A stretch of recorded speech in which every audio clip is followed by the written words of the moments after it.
Coucou tout le monde, on se retrouve aujourd'hui pour un petit tuto, cette fois-ci carte.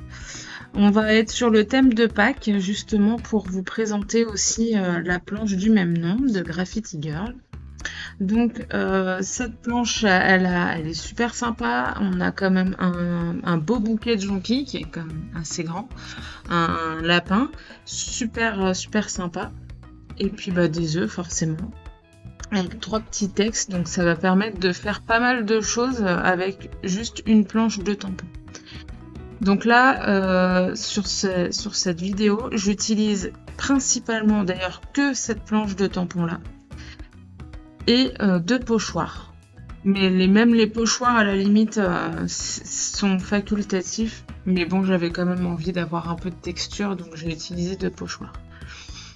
Donc là, je vous montre vraiment tout de A à Z, du tamponnage jusqu'à la mise en couleur. Alors, je vous montre surtout la mise en couleur d'un seul bouquet et d'un lapin, pour voir un petit peu comment je procède, en sachant que le jour où j'ai fait cette carte, je me suis acheté dans un magasin discount que tout le monde connaît bien, une petite palette d'aquarelle et une boîte de crayon de couleur. Donc, j'en ai eu pour moins de 10 € avec les deux. Et c'est encore une nouvelle fois pour vous montrer qu'on peut vraiment faire des belles mises en couleur sans avoir un matériel de fou. D'accord ? J'insiste un peu là-dessus parce que je voudrais pas que les gens soient frustrés et pensent qu'il faut vraiment avoir des médiums qui coûtent une blinde. Alors évidemment, ça je le redis encore à chaque fois, hein, si certains produits coûtent cher, c'est pas pour rien. On voit très vite la différence. Quand on commence à monter en gamme, on comprend tout de suite. Hein, je vous le dis, il n'y a pas photo. Mais n'empêche que avant de pouvoir monter en gamme, il faut bien commencer quelque part. On n'a pas forcément envie d'y mettre le prix. Donc là, vous voyez, je vais vous montrer avec vraiment de l'aquarelle et des crayons de couleur qui n'ont vraiment pas coûté très cher et qui font quand même le taf. Autre chose, là je passe beaucoup de temps, j'aime bien utiliser le pinceau à réservoir d'eau. L'avantage, c'est que vous pouvez faire de l'aquarelle partout où vous voulez, il n'y a pas le problème d'avoir un gobelet d'eau qui risquerait de se renverser aussi. Ou si comme moi vous avez des animaux, des chats qui aiment bien venir sur votre bureau et vous embêter un petit peu et vous renverser par la même occasion votre gobelet, c'est super, on est content. Donc là franchement c'est l'avantage. L'inconvénient, c'est que parfois à un moment donné votre pinceau il va vous foutre clairement plein d'eau sur votre projet. Et donc le temps que ça se remette correctement, vous allez avoir des pigments hyper dilués, donc vous allez avoir l'impression de passer des couches et des couches de peinture d'aquarelle. Donc bon, ça c'est l'inconvénient de ces pinceaux là. Alors là vous voyez, j'ai commencé à faire donc ma mise en couleur, toujours avec l'aquarelle, commencer du plus clair jusqu'au plus foncé. Donc sur la petite palette que j'ai, là on voit pas bien les godets. Je me suis pas fait de nuancier, hein, j'y suis allée direct à l'arrache. Bon, c'est pas grave, ça marche quand même. Je fais quand même des petits tests sur les côtés de mes tamponnages pour voir les couleurs avant. Donc j'ai un jaune qui est très très clair, un peu pastel. Donc j'ai utilisé celui-là pour faire ma première couche. Ensuite, j'ai un orange pareil, c'est des couleurs un peu pastel sur cette palette-là, donc elles sont très jolies et elles font quand même assez bien le taf, il n'y a pas de problème là-dessus. Donc là, je reprends le orange et puis je commence à poser doucement les ombres. Alors, pareil, l'aquarelle, quelle que soit d'ailleurs la marque, et que ce soit de bonne qualité ou pas, et là, bon, avec le pinceau à réservoir d'eau, c'est encore plus flagrant quand vous posez la couleur au départ. Tant que c'est humide, c'est super beau, c'est super lumineux. Et ensuite, forcément, l'aquarelle sèche et ça devient un peu plus terne. Ça, c'est normal, ça le fait avec toutes les aquarelles. Il faut du coup remettre des couches et des couches. Peut-être que je ferai moins de couches justement avec un pinceau basique et un godet un gobelet d'eau juste à côté. Puisque du coup, je pourrais mieux contrôler probablement l'eau, ce qui n'est pas forcément le cas avec mon pinceau là. Mais ça c'est pas grave. C'est pour ça que les crayons de couleur, vous allez voir, vont venir après, pour terminer en fait la mise en couleur et accentuer les contrastes, les ombres, les lumières. Donc ça vous allez voir après. Cela étant dit, j'ai déjà juste comme ça. Alors j'ai pas fait volontairement les deux bouquets en même temps. J'étais partie dans l'idée de faire comme d'habitude. Je commence par la couleur la plus claire et hop, je fais tout en même temps. Puis ensuite la plus foncée. Et puis finalement je suis restée dans l'idée de faire qu'un seul bouquet parce qu'après c'est trop long aussi pour la vidéo. Je me suis rappelé à un moment donné que je me filmais aussi. Donc là vous voyez la différence déjà entre les deux bouquets. Le premier où j'ai juste posé une couleur et terminé. Alors bien sûr je vais le reprendre après. Hein. Et celui que je suis en train de mettre en couleur et où petit à petit j'ajoute les ombres et tout de suite ça donne du volume. Donc il faut vraiment savoir où placer les ombres. C'est pareil, si vous n'êtes pas habitué à faire de la colorisation, n'hésitez pas à aller sur internet, à prendre, voilà, par exemple là c'est des jonquilles, vous tapez jonquilles sur internet, vous regardez comment sont positionnées les ombres et vous essayez de faire à peu près pareil. Et ça va vous donner une idée à peu près pour savoir ce qu'il faut faire. Et puis à force d'en faire, vous allez trouver vous-même où mettre les ombres et où laisser les zones de lumière. Bon, du coup là je n'ai plus trop grand chose à vous dire. Je vais vous laisser en musique pour regarder la suite de la mise en couleur. Donc vous allez voir les fleurs et je vais ensuite faire un des petits lapins. Donc ce sera sur le même principe. Et je vais revenir après vous expliquer ce que je fais avec les crayons de couleur.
passe maintenant au crayon de couleur pour amplifier mes contrastes, pour que mes couleurs soient beaucoup plus vives aussi sur mes fleurs notamment. Le lapin, ça va, j'ai pas trop rajouté de crayon de couleur, mais par contre sur les fleurs, je voulais vraiment qu'elles soient plus vives au niveau des couleurs. Donc j'ai choisi plusieurs crayons de couleur, un jaune très clair, un jaune un peu plus foncé, type jaune d'or, un orange et un marron clair, et puis un crayon de couleur noir pour refaire les traits de mes tamponnages, tout simplement parce que l'aquarelle, elle est un petit peu crieuse, et forcément quand on l'applique sur les tamponnages ou tous les traits de crayon, ça les... comment dire, ça atténue en fait le tracé. Donc moi, avec mon crayon noir, je reprends ça pour que ce soit beaucoup plus visible.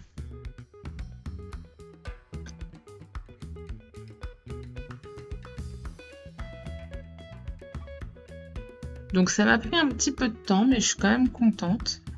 Le fait de rajouter de crayon de couleur, ça me rajoute pas plus de temps pour la mise en couleur. C'est-à-dire que si je faisais que du couche sur couche avec l'aquarelle, j'aurais passé probablement autant de temps, voire même peut-être plus. Là, ça me permet peut-être même d'accélérer un petit peu. Et puis voilà, au moins l'avantage du crayon de couleur, c'est que vous avez tout de suite le rendu. L'aquarelle, vous allez avoir un premier rendu humide qui va être très sympa. Vous allez être super content. Vous repartez, ça a séché, vous revenez. Ah bah mince, c'est plus terne. Ouais, mais c'est l'aquarelle. Donc ça veut dire que il va falloir refaire des couches et des couches pour que les pigments ressortent plus. C'est un peu le jeu de l'aquarelle. Et l'avantage du crayon de couleur, par contre, c'est que le résultat, il est immédiat. Ce que je mets là, c'est la couleur que je vais avoir tout de suite. Il n'y aura pas de mauvaise surprise après, entre guillemets. Après, l'avantage aussi de l'aquarelle, c'est cet effet assez doux, et je ne saurais pas trop expliquer ce côté un peu transparence que ça peut donner. Enfin, il y a vraiment un truc avec l'aquarelle qu'on n'a pas forcément avec les crayons de couleur ou l'acrylique, où tout est immédiat. Voilà, c'est... Après, c'est chacun ses goûts. Mais je trouve que à la limite, vous voyez là, j'ai l'aquarelle parce que j'aime ça et parce que il y a des qualités que j'aime avec ce médium, et en même temps je peux très bien la mélanger avec le crayon de couleur pour obtenir d'autres effets, ou pour les combiner en fait, pour avoir un rendu final qui me convienne bien. Donc là vous voyez, alors pas tout de suite, mais vous allez voir après, quand j'aurai bien retourné ma page, la différence entre cette mise en couleur finie et celle à côté, donc qui est pas finie bien sûr, mais voilà, c'est vrai que en débutant la mise en couleur, on aurait plus tendance à faire ce que j'ai fait à gauche. Et puis vous voyez, avec le temps, en regardant, en apprenant, en faisant, bah tout de suite, on s'améliore aussi dans la mise en couleur. Donc faut vraiment pratiquer, trouver des astuces, observer, tout ça, vous allez voir. Il n'y a que comme ça qu'on progresse.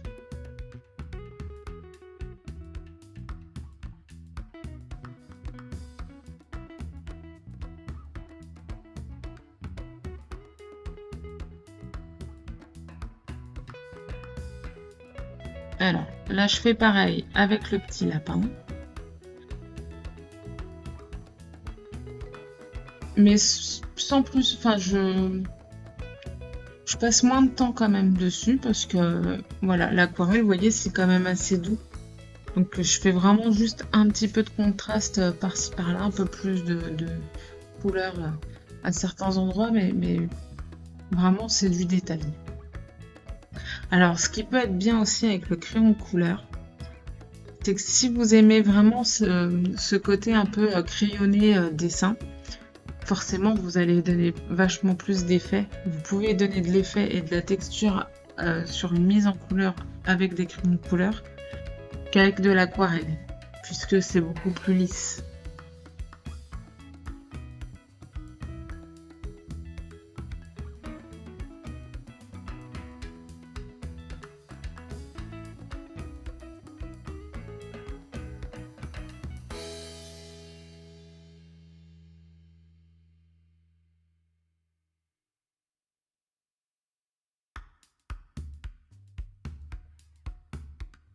Donc là, cette planche de tampons, elle est vraiment bien. Les tampons sont quand même assez grands, donc pour faire de la mise en couleur comme je suis en train de faire, c'est super.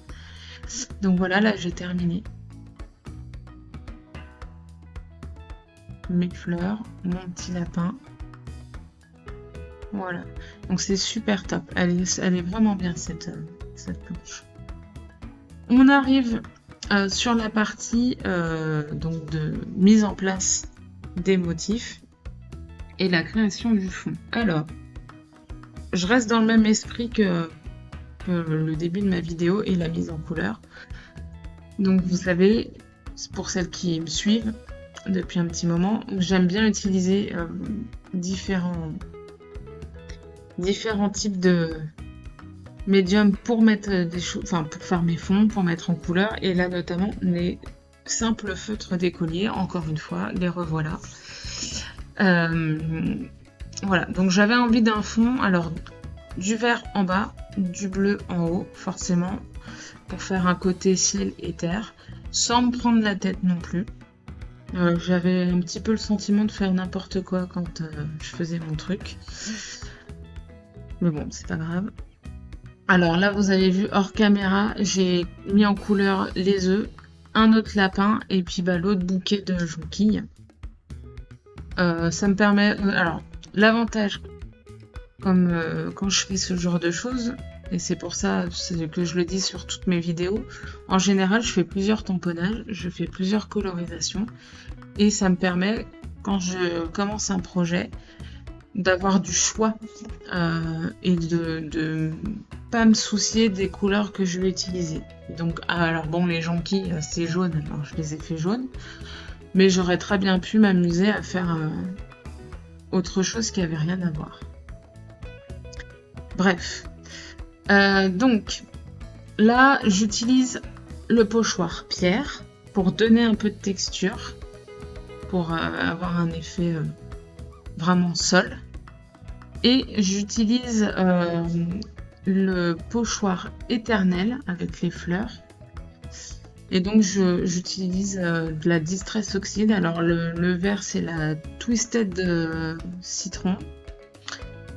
Et la bleue, et ben je sais plus si c'est la Salvage Patina, c'est un truc comme ça je crois. Ou une autre, je sais plus trop. Mais bon, j'ai choisi des couleurs qui se rapprochaient de ce que j'ai fait en fond. Et je suis quand même assez contente du résultat, même si après on ne voit pas trop, mais bon, c'est pas grave. Et donc là commence la fameuse mise en page de mes éléments. Donc finalement, je vais garder le petit lapin gris. Je choisis aussi le papier de couleur que je vais utiliser pour mater ma carte. Et vous avez vu là, j'ai fait passer plusieurs couleurs. C'est impressionnant comme ça donne pas du tout la même chose en fonction de la couleur qu'on choisit. Enfin, vous savez, on le fait sur un autre domaine, hein, mais pour la mode, vous savez, on a des personnes qui viennent vous dire les couleurs qui vous vont en fonction un tissu qu'ils vont vous mettre autour du cou, qui peut être un peu doré ou argenté, et ça va vous dire vous êtes plus dans les couleurs chaudes ou les couleurs froides, etc. etc. Voilà, ça m'a donné un peu cette impression-là avec mes papiers. Bon, ça c'est petite parenthèse. Alors, comme d'habitude pour mes cartes, j'adore faire un petit contour noir pour vraiment donner un petit truc, un petit fini. Alors je fais ça avec un feutre fin à base d'acrylique et je pense à essuyer ma règle à chaque fois, sinon il risque de bavure.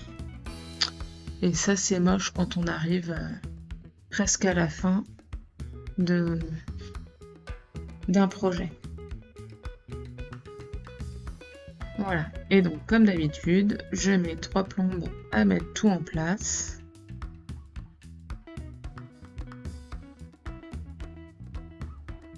Mon petit lapin, finalement, je le mets un peu derrière mes fleurs, parce que les fleurs sont grosses par rapport au lapin. Donc je m'étais dit que ce serait peut-être mieux de le mettre un peu en arrière-plan, comme si il arrivait au loin.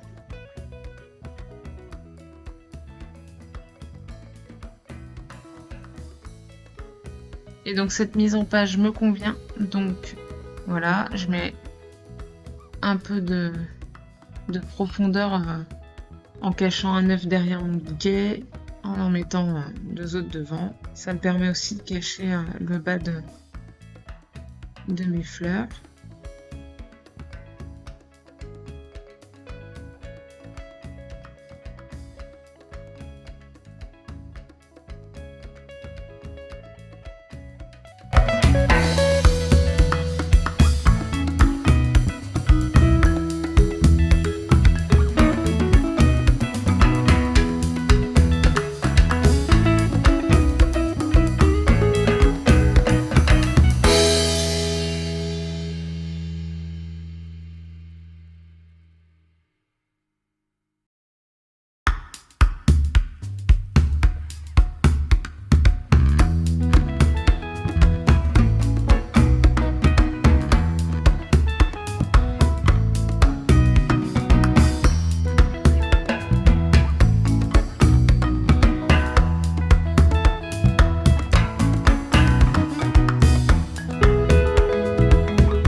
Alors voilà, maintenant que tout est collé, je choisis quand même de mettre un petit titre sur ma carte. J'aime beaucoup le Miam Miam c'est Pâques, donc je vais le tamponner en bas, à peu près au milieu de ma carte. Voilà. Donc là j'ai pris quand même un peu de temps parce que le risque, là clairement on est vraiment à la fin, et le risque quand on tamponne directement le titre ou le petit sentiment, tout ça, c'est de le tamponner un peu de travers, et ça c'est moche. Donc bon, après on peut toujours cacher un peu la misère, on refait une étiquette et puis on met dessus, mais là j'avais vraiment pas envie d'avoir une étiquette collée sur ma carte, donc j'ai vraiment pris, bon là ça se voit pas parce que c'est hyper accéléré, mais j'ai pris quand même mon temps avant de tamponner ma petite phrase. Je termine pas, je fais d'autres choses après, mais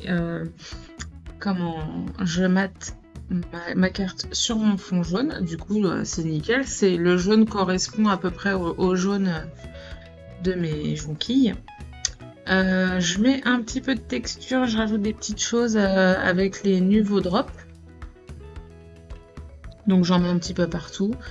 Blanc pour que ce soit là sans être trop là, je veux pas que ce soit trop présent. Je remets un peu de vert aussi. Bon, voilà, c'est vraiment histoire de